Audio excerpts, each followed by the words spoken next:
Assalamualaikum warahmatullahi wabarakatuh. Perkenalkan, nama saya Zulia Putri Rosandra. Saya ingin mempresentasikan PPT saya, yaitu berjudul Rekrutmen atau Penarikan SDM. Rekrutmen merupakan proses komunikasi dua arah. Pelamar-pelamar menghendaki informasi yang akurat mengenai seperti apakah rasanya bekerja di dalam organisasi bersangkutan. Organisasi-organisasi sangat menginginkan informasi yang akurat tentang kondisi pelamar-pelamar tersebut jika kelak mereka diangkat sebagai pegawai. Tujuan rekrutmen menurut Henry Simamora yaitu yang pertama, untuk memikat pelamar kerja sehingga organisasi akan mempunyai kesempatan lebih besar untuk melakukan pemilih terhadap calon-calon pekerja yang dianggap memenuhi standar kualifikasi organisasi. Yang kedua, tujuan pasca pengangkatan post hiring goals adalah penghasilan karyawan yang merupakan pelaksana-pelaksana yang baik akan tetap bersama dengan perusahaan sampai jangka waktu yang masuk akal. Yang ketiga, upaya-upaya perekrutan hendaknya mempunyai efek luberan spillovers effect, yakni citra umum organisasi haruslah menanjak dan bahkan pelamar yang gagal haruslah mempunyai kesan positif terhadap perusahaan. Proses rekrutmen, penyusunan strategi untuk merekrut, yaitu Departemen Sumber Daya Manusia bertanggung jawab di dalam menentukan kualifikasi pekerjaan. Penyisihan pelamar yang tidak cocok, yaitu setelah lamaran diterima haruslah bisa disaring guna menyisihkan individu yang tidak memenuhi syarat berdasarkan kualifikasi pekerjaan.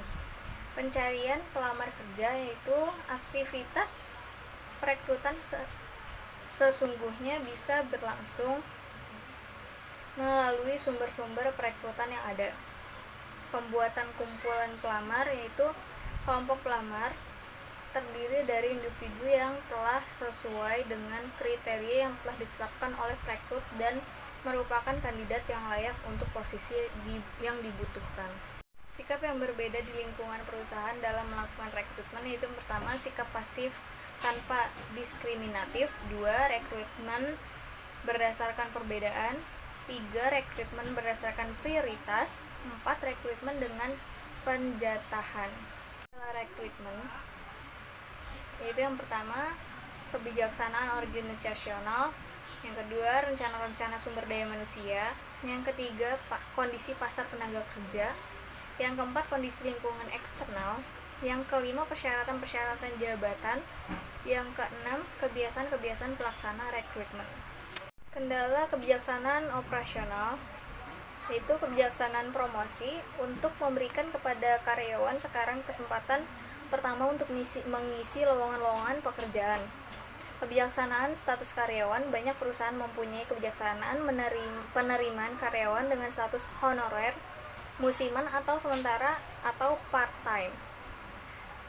Kebijaksanaan kompensasi, besarnya kompensasi yang ditawarkan organisasi akan mempengaruhi minat pencari kerja untuk menjadi pelamar serius.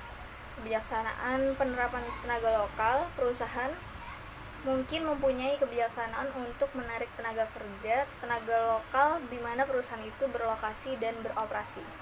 Rekrutmen, yaitu ada dua, dari segi internal dan eksternal. Yang internal yaitu pengisian posisi secara internal dapat dilakukan dengan promosi, rotasi atau bahkan demosi. Promosi adalah kenaikan jabatan, rotasi atau transfer adalah perpindahan jabatan pada level yang sama, sedangkan demosi adalah penurunan jabatan. Eksternal adalah rekrutmen yang berasal dari luar lingkungan perusahaan. Rekrutmen eksternal juga diperlukan apabila perusahaan melakukan ekspansi bisnis yang menyebabkan kebutuhan tenaga kerja meningkat. Rekrutmen internal sendiri mempunyai kelebihan dan kekurangan. Kelebihannya itu ada 1. Meningkatkan semangat kerja. 2. Jarang terjadi kesalahan dalam penyelesaian. 3. Mendorong kesetiaan karyawan terhadap perusahaan. 4. Tidak terburu-buru atau gegabah dalam pengambilan keputusan. 5. Biaya pelatihan lebih hemat. 6. Mendorong pengembangan diri pada karyawan. Kekurangannya adalah yang pertama, tidak cukupnya jumlah orang yang memiliki kualifikasi dalam perusahaan. 2. Umumnya senioritas. 3. Orang dari eksternal tidak diberikan kesempatan. 4. Sulit untuk mendapatkan karyawan yang sesuai. Dari rekrutmen eksternal, yaitu kelebihannya: 1. Bisa mendapatkan personal yang cocok untuk pekerjaan. 2. Membawakan ide dan teknik baru. 3. Cocok untuk perusahaan yang sedang berkembang dan memerlukan banyak pekerjaan baru. Kekurangannya adalah yang pertama, dapat menurunkan semangat kerja pada karyawan yang ada. 2. Kurang kompaknya antara pekerja baru dengan pekerja lama. 3.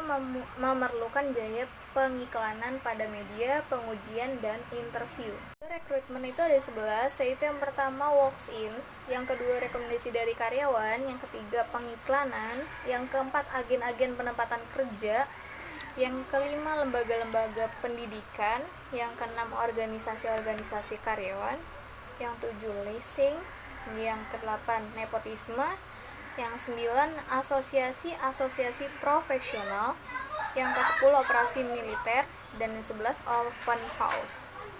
Rekrutmen, yaitu tidak semua perusahaan berhasil dalam program-program rekrutmen. Oleh karena itu, sumber-sumber yang digunakan senantiasa harus dievaluasi dan dinilai dengan derajat sukses dalam perolehan persoalan yang cakap dan memenuhi persyaratan. Apakah penempatan berhasil? Apakah karyawan keluar karena kesalahan pengertian tentang sifat pekerjaan dan perusahaan? Apakah personalia yang diterima mempunyai sikap baik dan produktivitas tinggi? Evaluasi seperti ini akan tercakup dalam penilaian prosedur atau proses seleksi. Tetapi seseorang tidak dapat secara tepat mengevaluasi program rekrutmen tanpa pertimbangan hasil akhirnya. Lamaran pekerjaan, yaitu ada data pribadi, pendidikan dan keterampilan, pengalaman, status kerja, organisasi, referensi, dan tanda tangan. Kesimpulan adalah setiap organisasi dalam mencari dan memilih calon-calon karyawan tentunya akan berusaha sebaik mungkin untuk mendapatkan yang terbaik dan yang paling sesuai dengan kebutuhan organisasi. Dapat disimpulkan bahwa penarikan atau rekrutmen tenaga kerja merupakan proses mendapatkan sejumlah calon tenaga kerja yang berkualitas untuk jabatan atau pekerjaan utama di lingkungan suatu organisasi dan perusahaan. Sekian presentasi dari saya. Terima kasih.